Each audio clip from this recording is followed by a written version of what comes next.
Welcome to Enhancing Community with Feedback. I'm Lindsay Mason, the Director of Faculty Services. I originally gave this presentation in our Fall 2019 Adjunct Faculty Development Workshop titled All About That Feedback. Be sure to check out our Instructional Designers feedback videos as well. Rick Lotzenheiser will discuss delivering student feedback via video and audio, and Shella Seckel will discuss time-saving tricks for delivering high-quality feedback using Turnitin and rubrics. In this video, I'll draw upon research from Humanizing Online Teaching and Learning, as well as The Feedback Fix, to argue that the purpose of feedback is to engage students in a community and to coach students to deeper levels of knowledge, skills, and appreciation of course concepts. The first half of this video will focus on how feedback engages, and the second half will focus on concrete ways to provide feedback that helps your students grow. Think for a moment about the purpose of feedback. Is it to justify to students why points were taken off?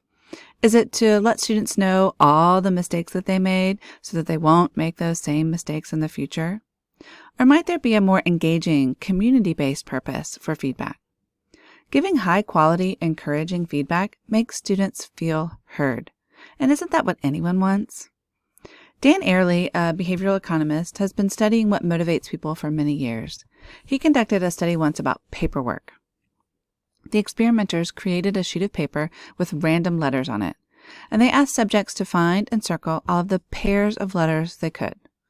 They offered some money for completing the first sheet, and then a little less money for completing the second sheet, and a little less for the third, and so on. The subjects were divided into 3 groups. In the first group, when the subject finished finding all pairs of letters, they returned the paper to the experimenter sitting at a very official-looking table in the front of the room. The experimenter would look at the paper, scan it from top to bottom, and say, "Uh-huh," while nodding, and put it on the pile next to them. In the second group of subjects, when the subject finished the submitted paper and gave it to the experimenter did not look at the paper or scan it from top to bottom, but simply turned it over and put it on the pile next to them.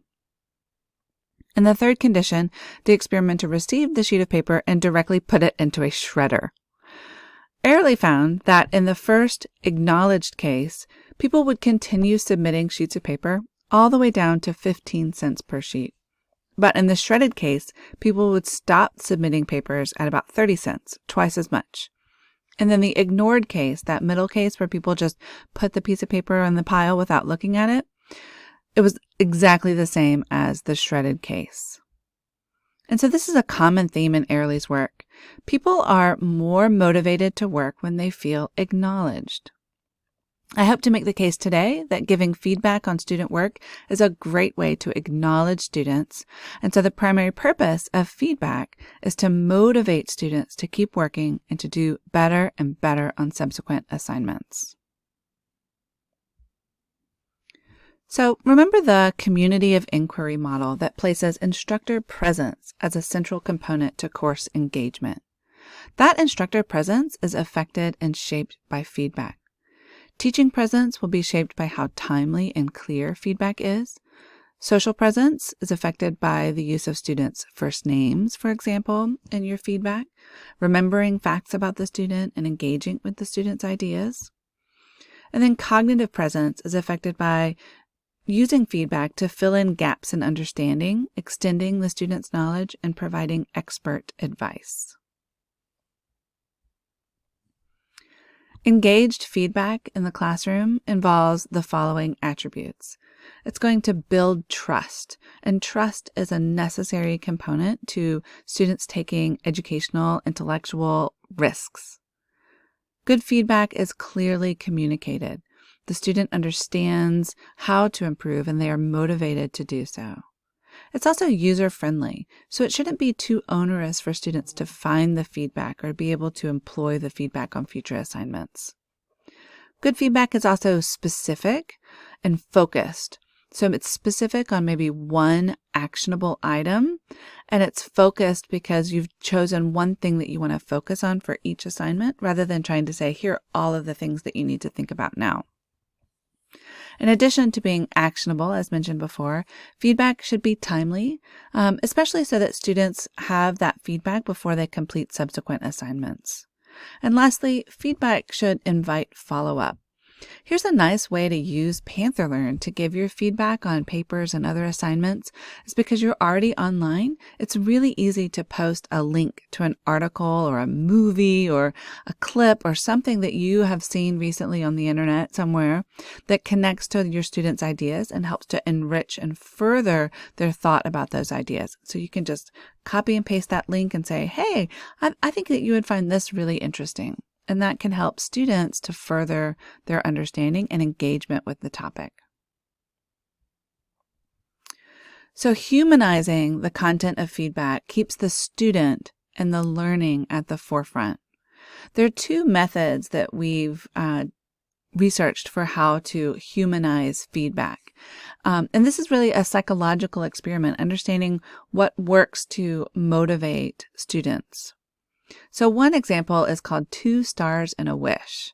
So you give 2 stars, 2 things that the student does well, and then 1 thing that's a wish. So for example, you might say, Sally, you really understood the readings and you have a strong conclusion. I wish that I could follow your objection more easily. I wasn't always sure that the problem you raised was something that the author had not already addressed. So this is an example from philosophy because that's what I know. And the idea is I want to make sure that the student understands that their objection needs improvement, but I also want to continue to emphasize what the student has done well. So I'm going to give them those stars. Here are the things that you've done really well. Keep doing this. I'm going to motivate you to keep doing this by acknowledging what you've done well. But here's something that I wish that I could understand a bit more. And that's going to encourage the student to maybe reach out and understand how they could do that more. It's going to grow that community. Another way to infuse your feedback with greater purpose is to tie feedback to learning outcomes. Whether those are performance-based outcomes that you've developed for an online course, the KSDs for your course, or maybe you've given students explicitly an assignment purpose, and connecting the feedback to those expectations that are stated in the outcomes really help to make a holistic experience for the students. So here's some examples. Suppose my weekly outcome is to analyze the way social institutions impact individual and group behavior. Well, I might get some feedback to the student where I say, one of the outcomes for this week was to analyze how social institutions impact individual and group behavior. In your assignment, you have shown, this is kind of a star, how governmental regulations impact such behaviors. I wish, however, that you could focus more on how social institutions, separate from governmental intervention, have an effect as well. Next time, take a moment to review the weekly outcomes and assignment purpose before completing your assignment so you ensure all outcomes are satisfied. And so I've said, you did a great job of talking about the governmental regulations, but we also have this other outcome for the week to talk about how social institutions impact behavior. And I gave a bit of coaching there of then how you might attack this kind of assignment in the future. Preparing generic feedback for known issues or general course information can also be embedded and released where needed. And you can do this as a group, right? So you can give a video in an online class or a face-to-face class. You can talk generally about how the class did on a particular assignment. You can send targeted emails to a particular group who maybe you've identified all of these students had a similar sort of issue that you wish would be corrected for next time. And so then you can just send it to those individuals. You can also use the virtual classroom to give group feedback that allows individual students to also ask questions in real time. And then all of that can be recorded so that the rest of the class also benefits. If you don't want to take class time, or if you're teaching an online class, that can be really helpful. So also remember about that group feedback. It doesn't always have to be an individual basis to build community. Feedback is a cycle. Engaged feedback begins with listening to the student, and then articulating clear feedback, then connecting that feedback to other elements of the course, using creative ways to deliver the feedback, and finally tracking past feedback. I'll discuss each of these points in the cycle in a bit more detail. So first is to listen. When providing feedback on student work, apply what we'll call faithful listening. CRC in 2015 states that employing faithful listening, quote, promotes fidelity to our students and their work and encourages us to read more truthfully and generously. The practice of faithful listening, according to CRC, forces an instructor to focus attention on the individual as well as the words, thus paying attention to the content and opening up connections. I like this idea of generously listening to our students, and not in a sense that we're advocating something like grade inflation, but listening generously to what the students have said and trying to look for those stars. Look for places of encouragement for our students, in addition to looking for places where maybe we wish they would have done a little differently. And so it promotes an attitude of faithful listening that I think does indeed open up those connections, and it builds trust with the students that allows them to take more risks with our assignments. It's helpful to have a feedback formula that you use on every single assignment, and it becomes consistent and easy to follow for students. A sample such formula is the SE2R formula, but there can be lots of other different kinds. But it's nice to give your students a framework, and they can expect on every assignment they're going to receive their feedback in this same framework. So the SE2R model begins with summarize. So you summarize what is seen or has been accomplished. You summarize, here's what the student has done well, here's where maybe there's some wishes. And then you explain which skills or concepts are evident in the work. A meaningful tone is achieved when the explanation ties directly again to those established learning outcomes or KSDs. And then maybe you redirect the student to review or revisit skills, concepts, or models that may result in improvements. So it's not just redirect in the sense that you're saying, here's what you've done wrong, student. Instead, it's redirect. So here's where you can revisit. Here's where you can look again at a section from the text or a section from an article, or maybe go back and look at your feedback from the previous assignment. But it's a redirect. Here's where to go look to revisit this skill or this concept. And then resubmit after revision can be recommended with a set of agreed upon parameters and timelines. And this might end up being just the next assignment rather than the revision of the current one. And I really recommend that as well, that if you have any type of assignment in your class, like a certain kind of paper or a certain kind of lab report or something like that, it's best to have 2 submissions of that kind of assignment, even if they're different topics and at different times during the course, but that allows students to learn something from the first time about what your expectations are, what the requirements are, etc. And then they can improve and practice before the next time they submit it. So that resubmission may not be a resubmission of that exact assignment, but a resubmission of that assignment type where they can practice those skills. Effective feedback helps students make connections. Instructors can often see and identify big picture connections that may not be evident to students unless they are explicitly identified. Connections from one text to another text in your course, from a text that they read to the world or some world problem, from the text that they read to others in the class, maybe what someone else has mentioned or talked about, and then a text that they read connecting to the student or to yourself. These things can add valuable insights when providing feedback to your students. So making those connections explicitly in the feedback will help students grow. And then get creative with your feedback. It doesn't always have to be written comments on a paper. You can give feedback in a video or an audio message for students, and that can really help and go a long way towards creating community because students will be able to hear your tone. You can also use images or using Turnitin to be able to give that inline grading. It's really helpful.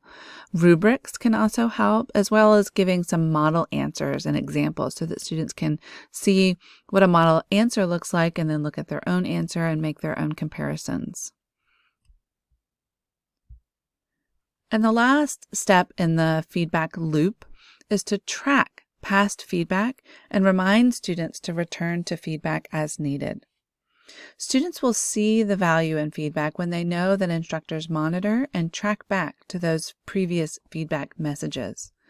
So keep a record or utilize the affordances of our learning management system, PantherLearn, to help you as the instructor to remember where, when, and what was shared in those feedback messages. And this is another place where using PantherLearn can be really helpful because if you've just commented on students' papers and then you return it to them, now you don't have access to that anymore. And so it's hard to use that tracking when you've just kind of written those comments. And so this can be another place where PantherLearn can help. So just to reiterate, the engaged feedback cycle includes faithful listening to the student, a consistent formula that you use on all assignments, making connections for the student, using creative delivery methods, and then tracking past feedback to continue the cycle. And so the feedback doesn't just happen in isolation in one of these stages. It's a constant loop that happens throughout an entire semester and an entire degree. So now I'm going to move into the second part of my presentation. If the purpose of feedback, as I've established before, is to motivate students to grow and develop their knowledge and skills, how do we develop a practice of giving effective feedback to our students? We know that effective feedback will improve student performance. So how do we provide the kind of feedback that leads to better work rather than producing anxiety and shutting down? What does the content of that feedback look like to really motivate our students? And here I'm going to propose a shift. This is as much a mental shift or a shift in perspective as it is a shift in behavior. I think you've got to make the mental shift first before that behavioral change comes. And so the perspective shift I recommend is shifting from feedback to what's called feed forward. Backward-looking feedback doesn't work to motivate students. Instead, it shuts down our mental dashboards. We're not able to absorb the information. It focuses primarily on ratings, grades, but not really on development of the student. And it sometimes reinforces negative behaviors. Because if you're not reinforcing the positive and all the student hears is the negative, that's what they tend to focus on, and then they keep doing it. So I want to talk about giving better feedback, and it's all about perspective. And this comes from a book by Joe Hirsch called The Feedback Fix, where he discusses feed forward. So feed forward. When we give feed forward, instead of rating and judging a person's performance in the past, we focus on their development in the future. Because they can't change the assignment that they have just turned in. So telling them everything that they've done wrong in that assignment is not really going to help them develop in the future. And so instead of focusing on everything that they have just done wrong, how do you translate? How do you get that perspective shift from here's what you've done wrong to here's what you might try in the future? And that's what we're really talking about here. So in The Feedback Fix by Joe Hirsch, he talks about feed forward as repairing connection. It regenerates talent. it expands possibilities, it's particular, it is authentic, it has impact, and it refines group dynamics. And so this does apply to feedback in the workplace as well as feedback in the classroom. So some of these I'm going to revision for the classroom. So the most effective kind of feed forward helps people see opportunities for growth. So again, rather than just saying, here's everything that you've done wrong, and here's my justification for taking these points off, we can think of feed forward as presenting to students opportunities for doing something better in the future. And so how might we encourage students to grow through feed forward in the classroom and online? Well, it starts with this mental shift in us, this shift in perspective, that our job and what we're trying to do is develop students and to give them opportunities for growth, rather than just rating them and ranking them and giving them grades. Effective feedback starts with what is and helps add to it, expanding what's possible rather than simply pointing out problems. So this is an interesting idea, you might say, but what if you made this small change, right? This is a way you might express feedback to students. You say, this is interesting. I like what you've done here, but what if you did this one little thing a little bit different, right? And so you're coaching students into seeing the assignment, seeing the concepts and understanding and expressing those skills to that next level, right? You say, what if you make this small change? I really think it's going to take your ideas up a notch. And so always be thinking about how you might expand students' possibilities, how you add to what they already know, thinking of what they can already do, and then say, how do we take it to the next step? And that's feed forward.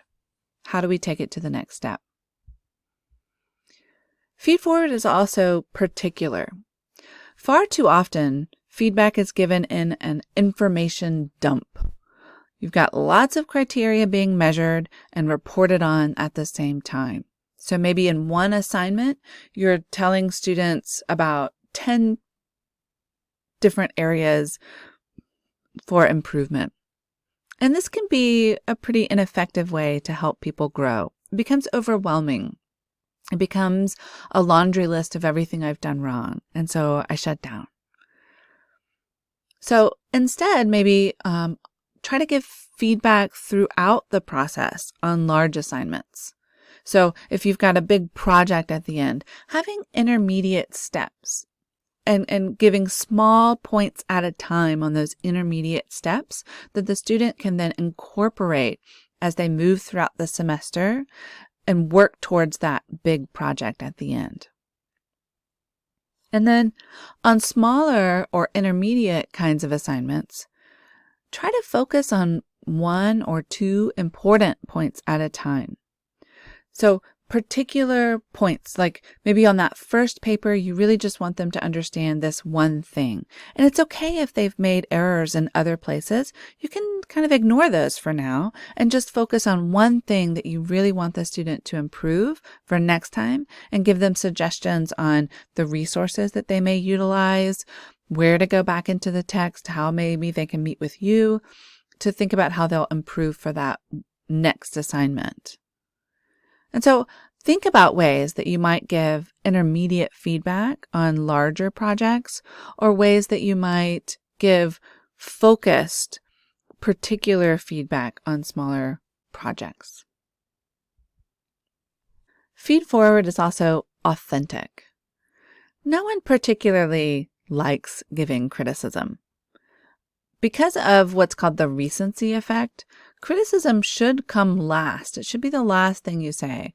This is the new practice, not given as a praise sandwich, right? Everyone's heard of the praise sandwich where you say, here's one thing that you did really well. Here's one thing that needs to be improved, but here's the last thing that you did really well, and kind of trying to end on that high note. But students, people generally don't retain that. If you give criticism in a praise sandwich, all anyone ever gets is the bread. They never get what's in the middle. If you give criticism second after a bit of praise, then your students will retain it more effectively. As I say here, clear is kind, unclear is unkind. Be direct, be concise, and then engage the student with ways to improve for next time, strategies for approaching assignments in a different way, or thoughts to ponder between now and the next assignment.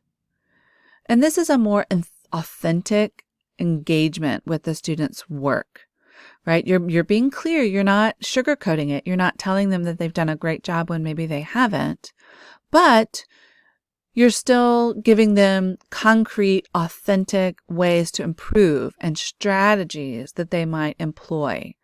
And so you're authentic in your way of helping to develop the student and their skills and aptitudes. Feed forward has impact. So the idea is to combine really feedback with coaching. I haven't used that word so much yet, but feed forward is really coaching. So suppose a student regularly makes a lot of grammatical errors in their papers. Rather than simply pointing them out and telling the student to change, instead help him make a specific plan for improvement.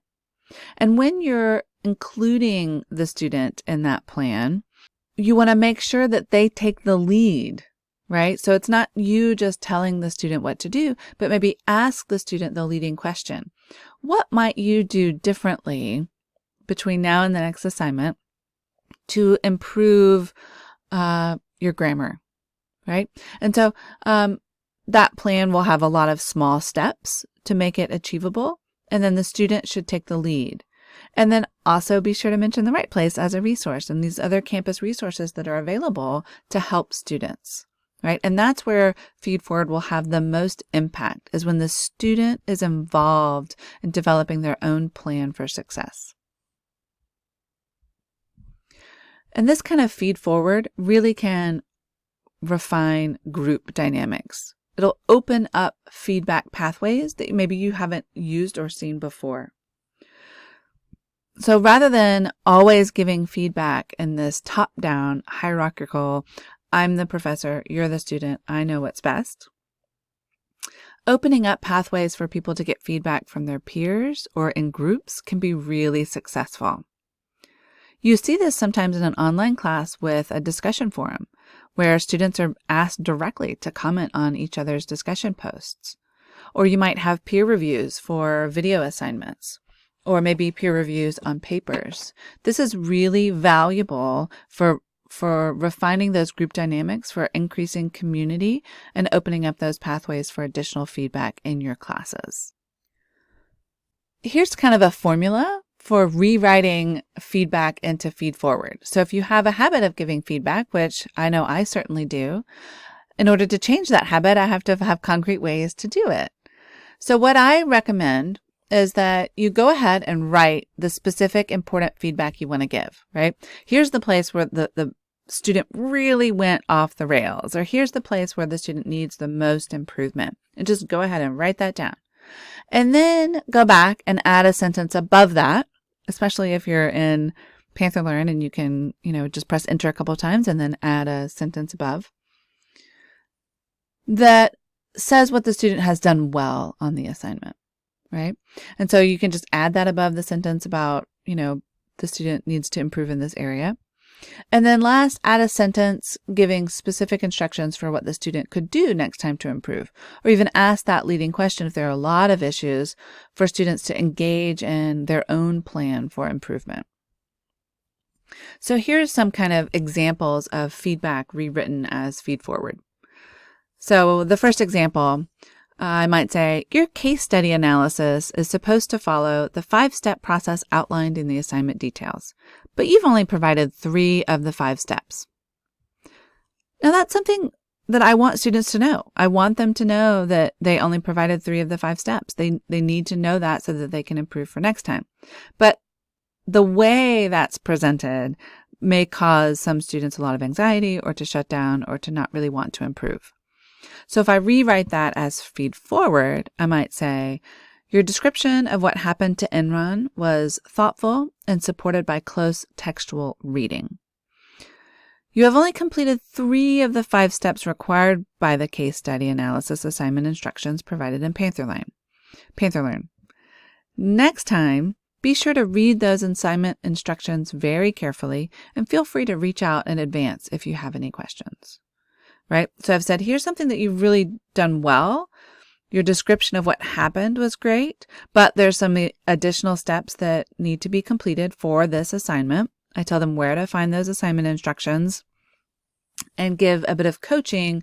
Next time, make sure that you read those instructions very carefully.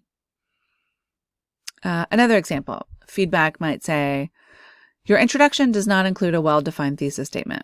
I didn't know what your paper was about until the very end. Right? And that sounds kind of harsh. And students may be like, I don't like to get that kind of feedback. And so if you rewrite that feedback as feed forward, it might look something like this. The quotation you used to support the ideas in paragraph 3 was a perfect choice. You really connected that quotation to the main point of that paragraph. Your introduction, however, does not clearly articulate your thesis statement. Next time, make sure that your thesis statement is clearly written in your introduction. I would be happy to look over your introduction for your next paper if you'd like. Right? So here, I've given the student some very specific, positive reinforcement. I like the way you use that quotation. I'm telling the student, keep doing quotations just like that. Right? But I also want to make sure that the student knows that the thesis statement should be articulated in the introduction. And so I give them some steps that they can take for next time. And so, that rewriting, you can still say what you need to say to students, but adding in something that you also want to positively reinforce and then giving them that coaching next time, be sure to, or next time take a look at, or what have you there. So that's a kind of formula that I think is easier to apply on a lot of different types of assignments. So what are some issues with this conversation about feed forward? Time. The issue of time is paramount when considering feedback, especially in online learning. The time from the start to the end of a course is only 8 weeks. It takes a long time to establish routines and expectations, but you have to do it so quickly. And then when tasks are submitted and returned, you want to make sure that students have enough time to process the feedback. Not to mention just the time that it takes to craft these feedback responses using maybe creative technologies and thinking of the feedback loop and rewriting as feed forward. And so all of this certainly takes some time. So I recommend that you check out Shella Seckel's video on time-saving techniques, where you can still acknowledge the student. The student feels acknowledged. Remember back to that Dan Ariely experiment. All it takes is a quick reading over it and going, and then putting it on a pile, and the student has felt heard. And so rather than commenting on every single thing in the student's paper, take a look at the paper and say, what's most important? And just comment on that. And then the student's going to get that acknowledgement. They're going to get a clear, focused, concise piece of feedback that's predictable in the same format that they get feedback on all of the other assignments. And that's going to help them improve from next time. And then on the next assignment, you maybe tackle a different area. And so ultimately, we're not saying give feed forward of, 3 sentences on every issue in every assignment. It's about picking what's most important. And so that also helps to save time because feedback is time intensive. Another issue is acceptance. So not only acceptance of your coaching, of your feed forward, of your ideas about how the student can improve their work, but also acceptance if you try to branch out and use some of these innovative feedback methods. Do the students, are they comfortable using video technology and listening to your audio? Do they have the technology necessary to listen to your audio feedback? Are they able to hear it, right? Are they able to listen? And so written feedback is the norm for most students, but are they open and able to accept feedback of different formats? And so it's our job then to prepare them and let them know what to expect in advance. And then lastly is the issue of application. So instructors, especially in online spaces, find issues when students do not apply feedback to improve their learning outcomes, despite the time and effort and care taken to create and present the feedback to students. I think this is a struggle across the board. So what happens when I spend all of this time giving this careful feed forward and the student just keeps making the same mistake over and over again? It feels like wasted time. And so how can we track and know that students are reading the feedback and applying the feedback? This is another place where Panther Learn can really help, especially on Dropboxes. You at least get some notification that the feedback has been read by the student. And then if you're able to track that feedback and you know what they did last time and you see that they're doing it again, you can let the students know, say, on the last paper, I said, here's an area of improvement, and it looks like you're making those same errors at this time. How can I give that feedback in a different way so that you can apply it? And so that loop sometimes gets broken in a way when students maybe are not pulling their weight and they're not reading the feedback and they're not knowing how to apply it. And so how can we repair that loop? And that can be a struggle at times with feedback. So in conclusion, the purpose of feedback is not merely to justify why points were taken or to point out where the student made mistakes. The higher purpose of feedback is to encourage and thus coach students to deeper levels of understanding, skills, and appreciation for our disciplines and higher education in general. It's helpful to remember that students are human beings and to put ourselves in their shoes when reading our feedback. One way to do this is by shifting from feedback to feed forward. This is a perspective shift, a new way of thinking about positive reinforcement of what students are doing well, to keep them, encouraging them to do those things, and then offering specific strategies for how they may improve in the future. Thank you so much for watching this recording about enhancing community with feedback. If you have any questions, feel free to reach out to me. I'm Lindsay Mason, and there's my email address, masonl2. And if you have general questions about your courses or feedback or other topics that we discuss, feel free to email facultyservices@ohiodominican.edu. We're more than happy to support in whatever way that we can. Thanks so much.